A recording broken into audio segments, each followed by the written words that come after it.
శ్రీ పల్నాడు జిల్లా ఎస్పీ గారి యొక్క ఆదేశాల మేరకు నర్సరావుపేట డిఎస్పీ గారి యొక్క సూచనల మేరకు వినుకొండ టౌన్ సిఐ గారు సోమన్ బాబు సార్ యొక్క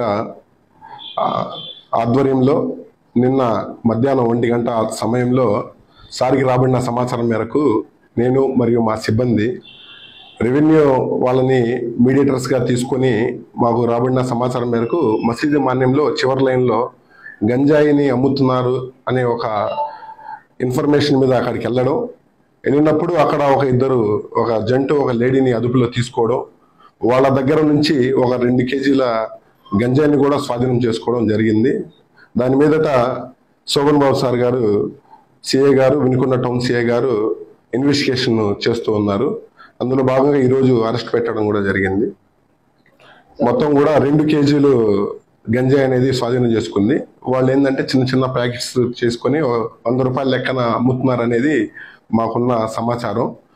అదేవిధంగా వాళ్ళు వచ్చేసి ఒకరు లేడీ పులి నాగేంద్రం, రెండోది శీలం నాగరాజు, వీళ్ళిద్దరిని మనం అదుపులో తీసుకోవడం జరిగింది. దీనికి సంబంధించిన సోర్స్ కూడా ఎక్కడి నుంచి వస్తున్నారు అనేది కూడా దాని మీద కూడా ఇన్వెస్టిగేషన్ చేస్తూ ఉన్నాం. అదేవిధంగా ఎక్కడన్నా సరే వినుకొండ పట్టణ పరిసర ప్రాంతాల్లో కానీ మీడియా ముఖంగా తెలియజేస్తున్నాం, మాకు ఇన్ఫర్మేషన్ ఎవరన్నా ఇచ్చినా వాళ్ళ యొక్క ఇన్ఫర్మేషన్ ని చాలా గోప్యంగా ఉంచుతామని చెప్పి కూడా మీడియా ముఖంగా తెలియజేస్తూ ఉన్నాం. వీళ్ళు ఇక్కడ వినుకొండలో ఉన్న వాళ్ళే. మాకు రాబడిన సమాచారం మేరకు ఏంటంటే 1 నెల 2 నెలల నుంచి జరుగుతుందని 2-3 సార్లు ట్రై చేసినా మాకు ఏంటంటే సరిగ్గా దొరక్కపోవడం అలా జరిగింది. ఇప్పుడు ఈసారి మాత్రం సిఐ గారు ఉన్న ఇన్ఫర్మేషన్ తో సక్సెస్ఫుల్ గా వాళ్ళ దగ్గర మనం స్వాధీనపరచుకోవడం జరిగింది.